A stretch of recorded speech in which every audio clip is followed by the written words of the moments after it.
Hello students. So in my last video, that was a basic video about the distance and displacement and about the motion. Now this is advanced level 1 video on the same. This is for the distance and displacement. So see, in the advanced level, the definition of the distance and displacement I had told you in the basic level video.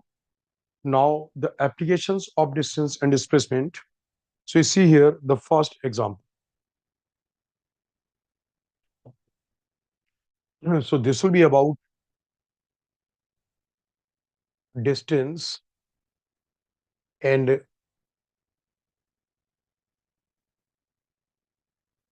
displacement. So we'll see. The example one is suppose you have a circle of radius r. The circle of radius r and the body goes from P to Q. PQ is a diameter. Body goes from P to Q to the path PMQ. O is the center. PMQ.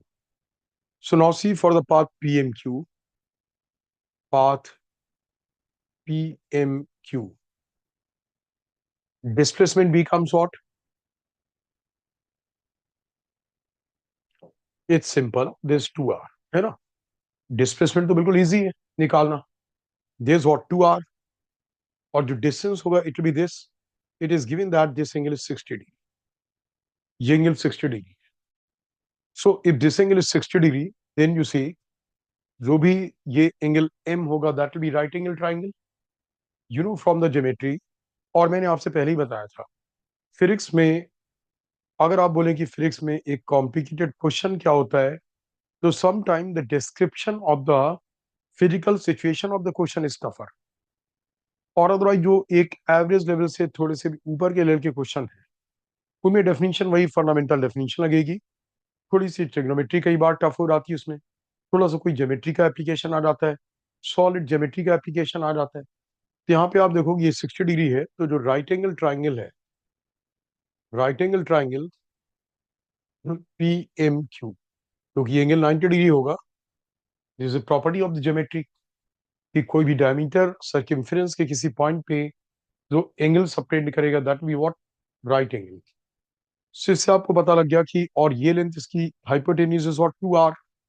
So you see sin 60 is equal to pm upon 2r. So pm becomes equal to 2r sin 60, that is root of 3 by 2. So this r root 3. तो pm की value क्या आ गई r root 3. Similarly, जो pq होगा cos of 60 is equal to pq upon 2r. So pq becomes equal to 2r cos 60. Cos 60 is 1 by 2. So that becomes what r. So you see pm is r root 3 and pq is r. So the total distance becomes, तो इससे जो total distance आ जाएगी distance of the journey from P to Q through the path PMQ will be equal to R plus R root 3. This is clear now? So this is what R plus R root 3. So this is example 1. Now see the example 2. So in the example 2 we have आपके पास एक tube है. This is a cube.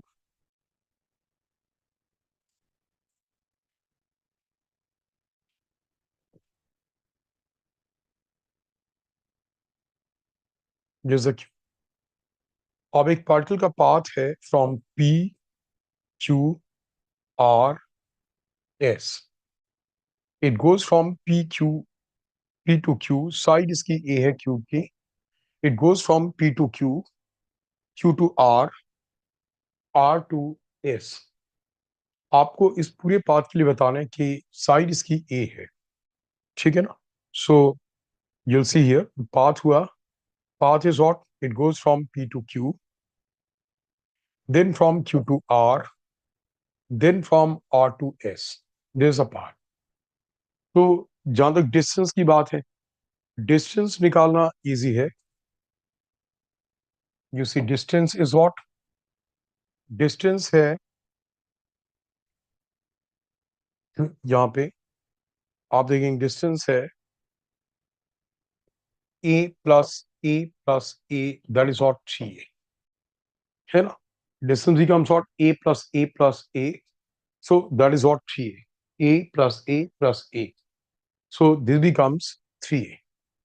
अब जो displacement है, तो most of the time ऐसे ही होगा, it's not कि कभी कभी है। Most of the time you will find what कि क्वेश्चन में एक थोड़ा सा थ्री का समझना, फिगर को इमेजिन करना और कंफ्यूज ना हो।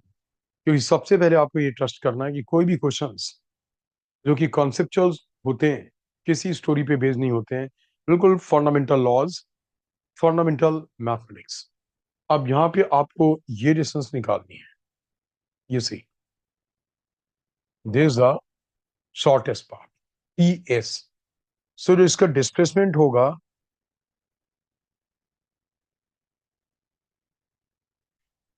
अब उसके लिए देखो आपको सोचते क्या आप इसे ऐसे सोचते कि जो ये पाथ है, इसके लिए ये जो दिस लाइन पी आर जो कि इसका एक डायगोनल है, ठीक है ना। आप देखो ये इसका डायगोनल हुआ, स्क्वायर के बेस का, जो स्क्वायर का बेस है उसका एक डायगोनल हुआ। और फिर एक ये जो हाइट है, दिस व्हाट ए, तो इस डायगोनल की लेंथ कितनी आ रहेगी, ए रूट। आप समझ गए ना। जो यहाँ पे पी आर है, P R is what cube का एक डायगोनल है, तो उसकी लेंथ क्या आ गई आपकी, इसकी लेंथ हो गई ए root two.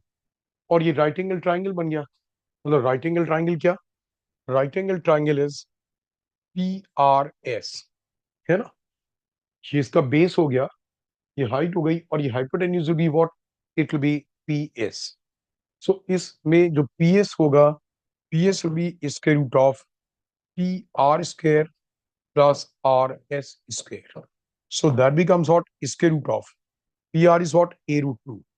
So a square into 2 plus a square. So that is what, 3a square, square root of 3a square. So this is what, a root 3. This is what, a root 3.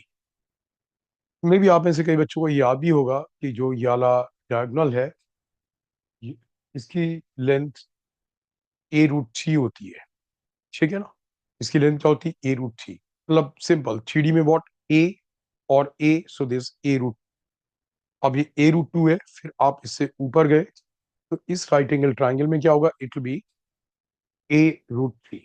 ब्याजरी जब इस तरीके के figures complicated होंगे, तो मैं आपको एक कोऑर्डिनेट ज्योमेट्री का तरीका भी बता दूंगा कि कैसे आप एक पॉइंट को, जैसे आपने इस पॉइंट से निकालना, आपको पी से डिस्प्लेसमेंट निकालना है।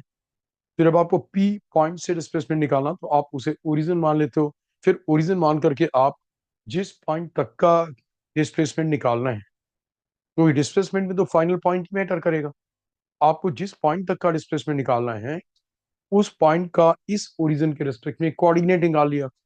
और फिर कोऑर्डिनेट से, जब आपको दो पॉइंट से कोऑर्डिनेट पता है, तो आप कोऑर्डिनेट ज्योमेट्री के थ्रू उनके बीच का जो शॉर्टेस्ट डिस्टेंस है वो आप कैलकुलेट कर लोगे।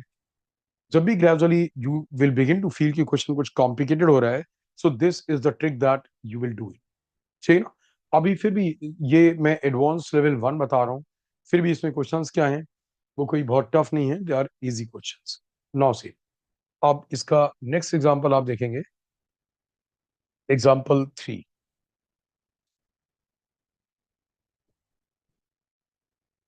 एग्जांपल 3 इज की ये एक y और x है, ये एक साइन कर्व है, y equals to sine x।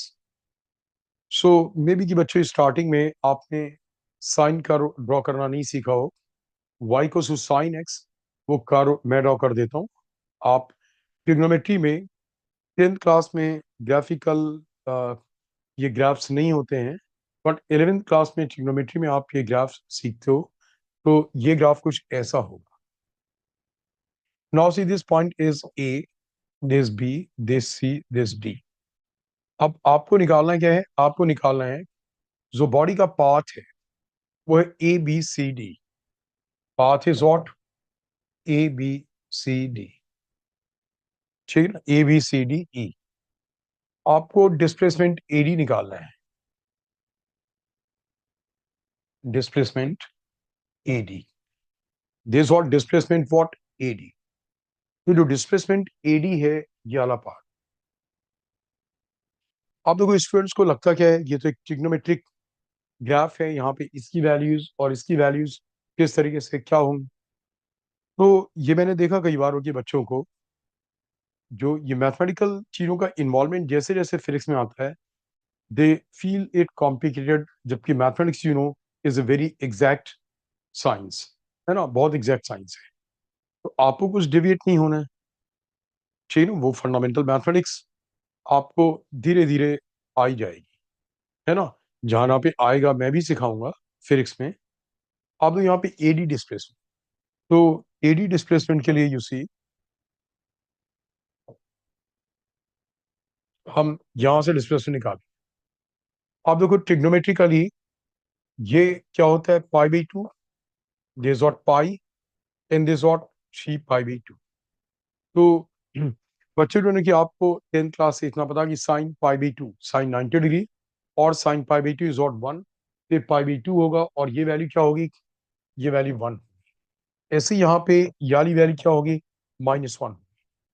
ठीक है ना? आपको डिस्प्लेसमेंट निकालने हैं, तो इसका मैग्नीट्यूड, जैसे मान लो कि इसे मैंने बोला this M, this D.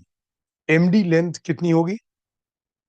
M D length from this graph point of view will be what 1। जो एम डी लेंथ है वो 1 हो, ये लेंथ 1, और ये लेंथ कितनी? 3 pi by 2। M will be, M length is according to this graph, यहाँ पे जो भी यूनिट यूज किया गया है उसमें M will be 3 pi by 2 and M D will be equal to 1। तो आपका जो एडी होगा, AD displacement will be equal to square root of 3 pi by 2 का स्क्वायर प्लस 1 स्क्वायर। आप इसे सिंप्लीफाई कर लेंगे, that will be the displacement. ठीक है ना? अब आप बोलोगे इस केस में मैंने डिस्टेंस नहीं पूछी, इसके प्रीवियस वाले केस में भी डिस्टेंस थी, यहाँ पे डिस्टेंस नहीं है। अब ये डिस्टेंस आप कार्डो लेंथ की डिस्टेंस कैसे निकालते हो, ये मेरे एडवांस लेवल 2 के वीडियो में हो, ठीक है ना? तो properly I have categorise the questions, I have categorise the concepts. तो बेसिक लेवल जो होगा वो एक तरीके से स्कूल और बोर्ड एग्जाम्स, हाँ ऑब्वियसली जेई और नीट के लिए भी आपको सबसे पहले बेसिक लेवल का ही पे कमांड होना चाहिए। सो यू शुड अंडरस्टैंड, एक कोई भी डेफिनेशन, कोई भी लॉ आपको एग्जैक्टली exactly आना चाहिए कि उसका मीनिंग क्या है, वो बेसिक लेवल में होगा।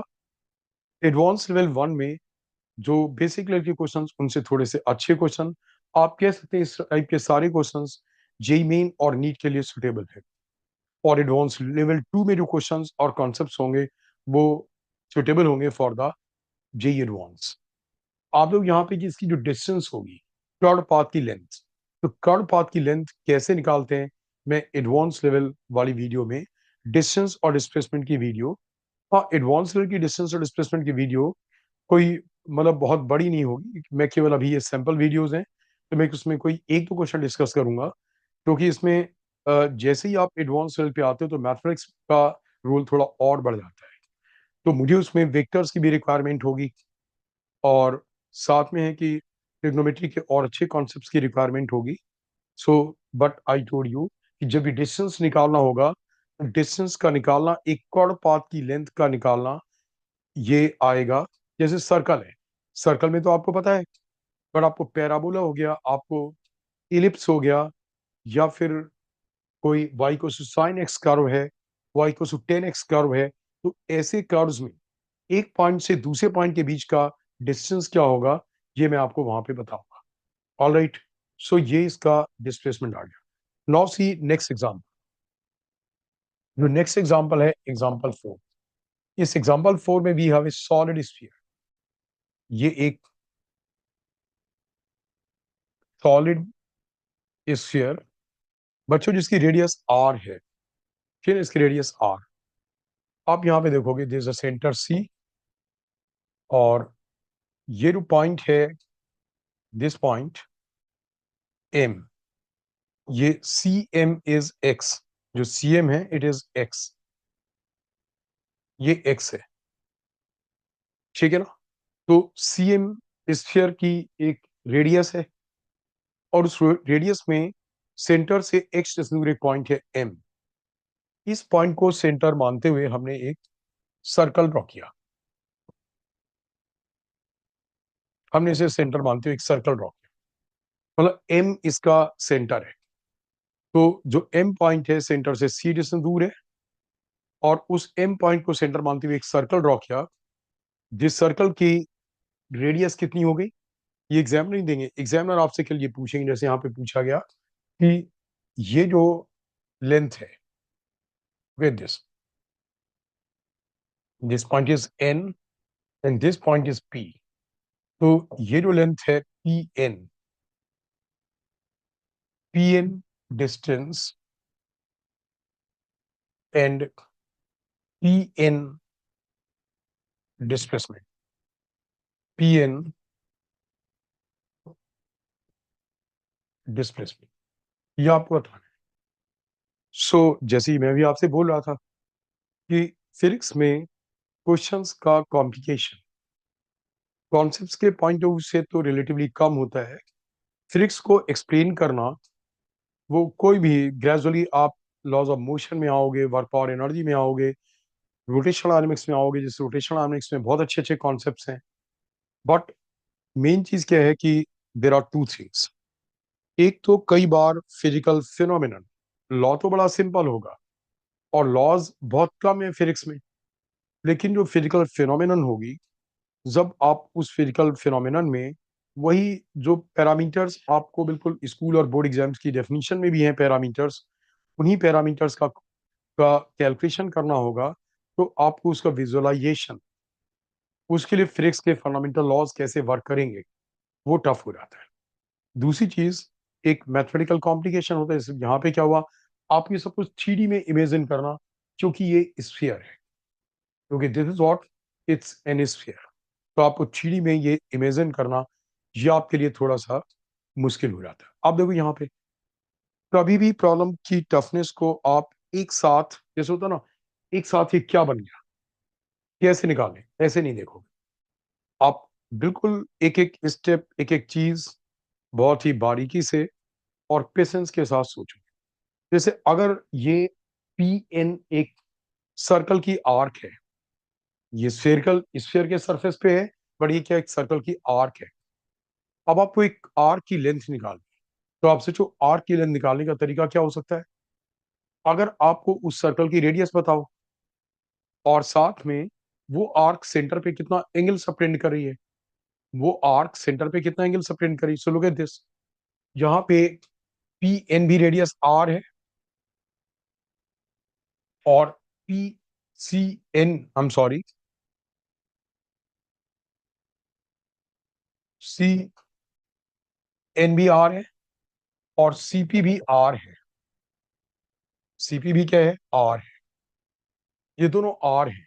तो दैट मीन्स कि ये जो सर्कल है, जो कि स्फीयर के या सरफेस है, उस पे जो सर्कल है, उसकी जो रेडियस हो गई, ये तो आर और आर होगी। अब यहाँ का एंगल देखो, ये एंगल कितना हो, ठीक है ना। ये एंगल आप देखो, ये डिस्टेंस एग्जामिनर ने एक्स दे रखी है, और ये distance P M, P M की वैल्यू में निकालता हूं, P M becomes equal to, P M की वैल्यू किस ट्राइंगल से निकालेंगे, विल फाइंड पी एम की value from right angle triangle.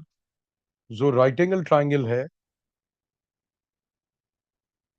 Right angle triangle with C P M, right angle triangle C P M में आपको CP CM भी पता है और सीपी भी पता है। तो पीएम की वैल्यू आ जाएगी square root of R square minus X square, है ना। आप पाइथागोरस थ्योरम यहाँ पे लगाओगे इस ट्राइंगल में, so P M will be equal to C P square minus X square. This the value of what, P M. ये P M की वैल्यू आ रही है. आप इस बात को समझ गए स्टूडेंट्स? सो आपको ये पी एम पता लग गया.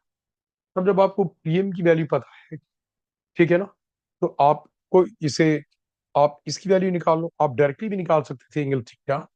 ये एंगल जो थीटा होगा फिगर में, एंगल थीटा आप निकाल सकते थे डायरेक्टली भी कि cos theta is equal to x upon r, क्योंकि x is a known parameter.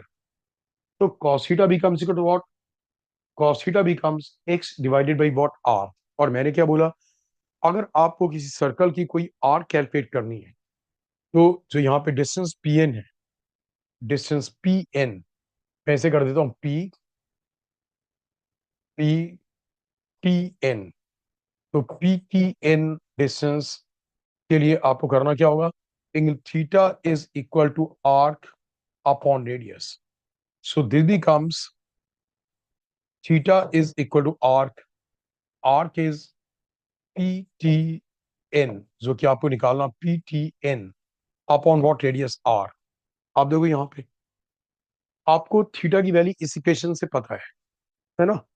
cos theta पता, दैट मीन्स कि थीटा पता. जब 11th के स्टार्टिंग में आप स्टार्ट करते हो तो आप ये नहीं समझ पाते हो कि cos थीटा पता तो थीटा कैसे पता है. क्योंकि आपका डोमेन अभी क्या होता है, अगर cos थीटा की वैल्यू आ जाती √3/2, तो आप बोलते theta will be what, 30 degree. अगर cos थीटा की वैल्यू आ जाती 1, आप बोलते theta will be 0. cos theta की वैल्यू आ जाती 1/√2, आप बोलते theta will be 45 degree. cos theta की वैल्यू आ जाती 1/2, आप बोलते theta equal to 60 degree. Right. लेकिन कोई जरूरी नहीं कि cos थीटा की वैल्यू एक ऐसी आए जिसके cos थीटा की वैल्यू आपको याद हो ऑलरेडी. कोई जरूरत नहीं. हम थीटा को इस फॉर्म में भी रिप्रेजेंट करते हैं, और आपका जब एग्जामिनर आंसर देंगे तो उस आंसर में इस फॉर्म में भी ऑप्शंस होंगे. Theta equals to cos inverse x by r. Theta will equal to what, cos inverse x by r. So now if I keep the value of theta here, तो इससे क्या होगा, जो डिस्टेंस पी टी एन है, that will become equal to r cos inverse x by r. cos inverse what, x by r. This is clear students? आप देखोगे,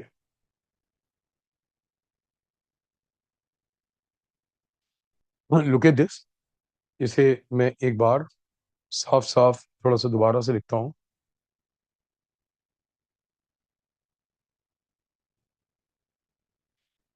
you'll see, इससे आपका आ गया पी टी एन, जो डिस्टेंस है, that is R into theta.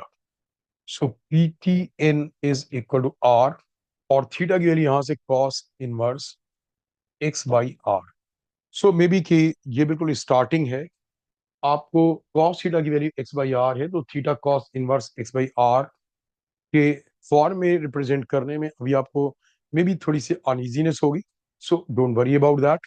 अभी आप ये समझ लो कि बस थीटा को इस फॉर्म में हम लिख सकते हैं, और वही थीटा हमने यूज किया, तो उससे ये आर आ गई. अब इस डिस्प्लेसमेंट की बात करते हैं. Displacement what, this P N. ये जो डिस्प्लेसमेंट है ना पी एन, ये डिस्प्लेसमेंट पी एन के लिए आप देखो कि एम एन कितना होगा. ये जो ट्राइंगल, इस ट्राइंगल में what will be the value of M N. ये देखो एम एन, एम एन की वैल्यू होगी, M N will be equal to R minus X, है ना. ये पूरा सी एन आर है, और सी एम एक्स है, so M N will be what, R minus X. And you know the distance P M, आपको ये पी एम भी पता है, तो पी एन कितना आ जाएगा, P N will become equal to square root of M N square plus plus what, M P square plus what, M P. This is P, ये पी है ना, plus P M square. So that becomes equal to mn is r minus x square plus pm square, pm ये है, so इसके square करोगे that will become r square minus x square. इसे आप simplify कर लोगे, so that is what it is, the displacement pn. This is what displacement pn. So students, through these examples what I have tried to generate is definition वही है distance और displacement की। अब उसी definition को जब थोड़े से और ज्यादा कॉम्प्लिकेटेड मैथमेटिकल फॉर्म में कैलकुलेट करना होगा, मींस कि डिस्क्रिप्शन ऐसा होगा जिसमें कि आपको इसके पहले वाली ज्योमेट्री, सॉलिड ज्योमेट्री और ट्रिग्नोमेट्री को यूज करना होगा, कोऑर्डिनेट सिस्टम को यूज करना होगा, तो आपका उसमें कैच कितना अच्छा है, आप 3D के क्वेश्चंस को कितना अच्छा विजुअलाइज कर पाते हो। सो दिस द स्टार्टिंग, आप इन चीजों के विजुअलाइजेशन को इम्प्रूव करो, पेशेंस रखो, क्वेश्चन से घबराना नहीं है कि क्वेश्चन में कोई डिस्क्रिप्शन कॉम्प्लिकेटेड हो रहा है। और ये चीज ध्यान रखो, जैसे मे बी कि अगर कोई आपको इस फिगर को 3D में विजुअलाइज करके एक बार बता दे, ठीक है ना, तो बस को केवल एक बार है कि ठीक है आपको बता दिया गया, बट जब एग्जामिनर आपको क्वेश्चन देंगे वहां पे पेपर में ही आएगा, दैट मीन्स कि 2D में आएगा, पेपर में क्वेश्चन होगा, स्क्रीन पे क्वेश्चन होगा, it will be represented in the form of what, 2D में आएगा। जब 2D में आएगा तो आपको ऐसे क्वेश्चंस का, 2D में बने हुए क्वेश्चंस का, ठीक ना, 2D means on A plane बने हुए क्वेश्चंस का विजुअलाइजेशन, जबकि वो एक 3D को फिगर को रिप्रेजेंट कर रहा है, आप उसे 3D में समझने की कैपेसिटी होनी चाहिए, right. So these were the examples जो कि मुझे एडवांस लेवल 1 में इंक्लूड करने थे, और एडवांस लेवल 2 इसी डिस्टेंस और डिस्प्लेसमेंट का मैं इसके बाद आपको उसका भी वीडियो भेजूँ। All right students, so advance level 1 इसका डिस्टेंस और डिस्प्लेसमेंट का, एडवांस लेवल 2 वाला वीडियो, और उसके बाद फिर आपको इसका दूसरा सैंपल वीडियो आएगा स्पीड और वेलोसिटी का basic level, speed, velocity, instantaneous velocity, average velocity, how to calculate that, how to understand that. उसके बाद फिर मैं इसका बेसिक लेवल का वीडियो आपको भेजूँ।